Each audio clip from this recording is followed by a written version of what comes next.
खुलुमबाय नोंथांमोनखौ बयखौबो बरायबाय। दिनै 30 अक्ट'बर 2023 बाराय जाबाय समबार। फैदो दिनैनि खौरांफोरखौ बेखेवनोसै।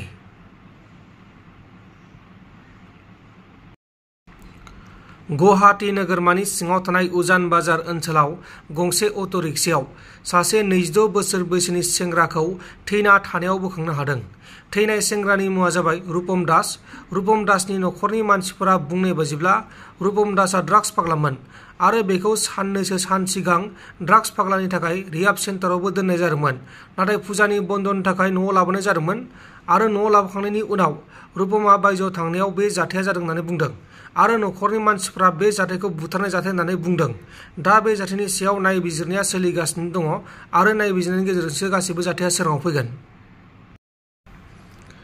गुवाहाटीआव सासे आइजोखौ बुथारनानै बस्ता सिङाव सोनानै गारना दोनदों। लामानि ड्रेनाव गारनानै दोनदों। गुवाहाटी नोगोरमानि सिङाव थानाय सानमारि ओनसोलाव सासे आइजोखौ बस्ता सिङाव सोना गारना दोननायाव गोथै सहखौ बोखांनो हादों। लामानि मानसिफ्रा बस्ताखौ नुनो मोननानै पुलिसनो खौरां हरखांनायनि उनाव पुलिसआ जाथायसालियाव फैनानै गोथै सहखौ बोखांनानै बे जाथायनि सायाव नायबिजिरनाय जादों। नाथाय दायनिगिरिफोरा दासिमबो एरेस्ट खालामजाथ'वाखै। दा बे जाथायनि सायाव नायबिजिरनाया सोलिगासिनो दङ। सासे सिख्लाया गावनि जिउखौ गावनो फोजोबदों।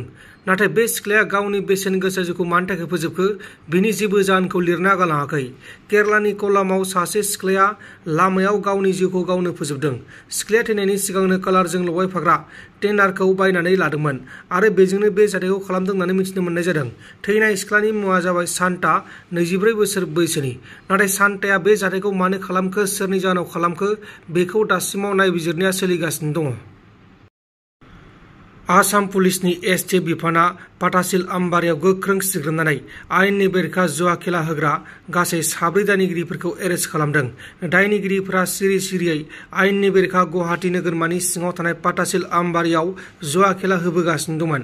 हमजानायफोरनि मुङा जाबाय बिजय राज, 22 बोसोर बैसोनि, हरिन्द्र शाह, 19 बोसोर बैसोनि, नाजरुल हक, 40 बोसोर बैसोनि आरो दुकाम माहात, 47 बोसोर बैसोनि। साननैसो सिगां बर' खृष्टान कार्टुन बे इउटिउबनि गेजेरजों माखासे बाथ्रा भाइराल जानायखौ जों खोनादों। जोङो एनबिसिसिनि जानानै बुंनो गोसो जायो, बे कार्टुनखौ जोङो मिथिया, जोङो सिनाया आरो बिनि बुंनायखौ जोङो सापर्ट खालामा। नाथाय जोङो बिनि बुंनायखौ कन्डेम खालामो। मानोना बिनि बुंनायनि गेजेरजों जोंनि बाथौ धोरोमनि दैदेनगिरिफोर आरो फोथायारिफोरनि थाखाय बियो हामा जादों, दुखु मोननाय लाबोदों।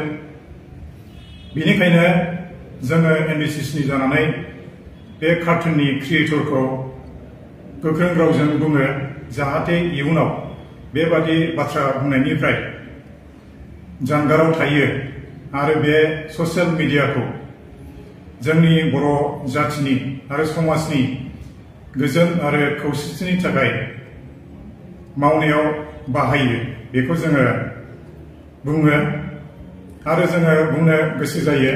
जोंनि बाथौ धोरोमनि गासै दैदेनगिरिफोर आरो फोथायारिफोरखौ जाहाथे बिनि बे बुंनाय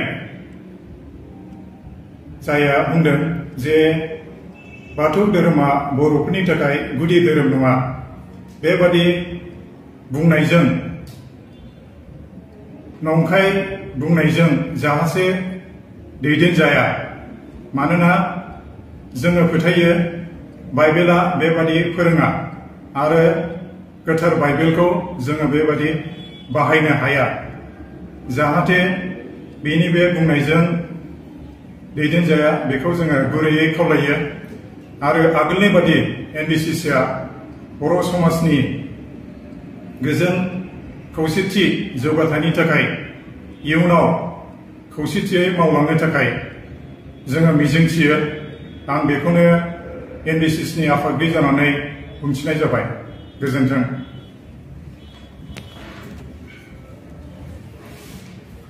खुलुमबाय। गासै बर' रायजो राजानिसिम आरो बाथौ धोरोमारिफोरनिसिम आंनि गोसो गोरबोनिफ्राय गोजोननाय आरो हामलायनाय आरो बाख्नायनायखौ बावहरग्रोनाय जाबाय। आंबो दिनै बे जिथु बिबुंथि इउटिउबाव हेगारदों, जिथु ख्रिस्टान कार्टुन होननाय, बे ख्रिस्टान जिथु कार्टुन जिथु दिहुनदों बेखौ आंबो फ्राय नायनायबो जाया आरो मिथियाखैमोन। खिन्थु लोगोफोरनिफ्राय खोनानो मोनबायदि पास्टर जेम्स, बिथां पास्टर जेम्सआ बेबायदि जिथु बिबुंथि होदों, बाथौ धोरोमा बर'नि गुदि धोरोम नङा होननाय बाथ्राया जोबोद सोंखारि जाथाव बाथ्रा जाबाय। जोंनि ख्रिस्टानफोरनि जिथु बाइबेल, हलि बाइबेल, बेयाव बेबायदि बाथ्रा लिरनाय गैथारा। बिथां पास्टर जेम्सआ सोर जों बेखौ मिथिया। पास्टर जेम्स, जों नोंथांखौ खावलायदों, फैबाय थानाय दिनफ्राव नोंथाङा बेबायदि बिबुंथिखौ होनो नाङा। आंबो दिनै NBCC नेशनेल बर' ख्रिस्टान काउन्सिल भाइस प्रेसिडेन्ट जानानै आरो अल आसाम ट्राइबेल ख्रिस्टान क'अर्डिनेशन कमिटिनि जेनेरेल सेक्रेटारि जानानै आं नोंथांखौ खावलायदों, जेम्स पास्टर, नोंथाङा बेबायदि माब्लाबा बिबुंथिखौ होनो नाङा।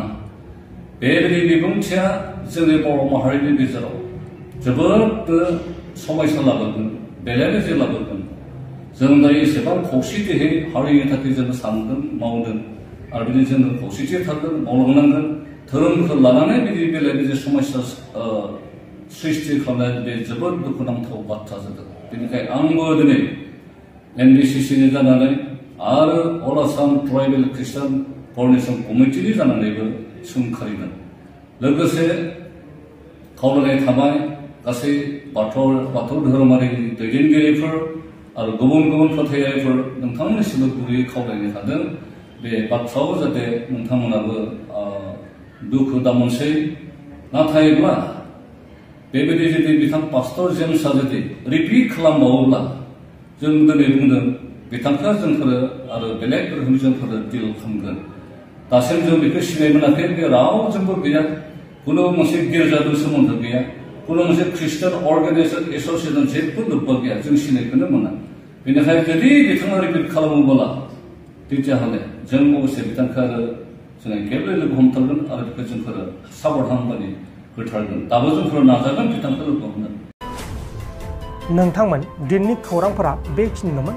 बेखिनिसिम नायनायनि थाखाय नोंथांमोननिसिम रोजा रोजा साबायखर। गोजोन्थों, एसेनोसै। जय बर' हारिनि। कार्टुन बे इउटिउबनि गेजेरजों माखासे बाथ्रा भाइरेल जानायखौ जों खोनादों। जोङो NBCCनि जानानै बुंनो गोसो जायो,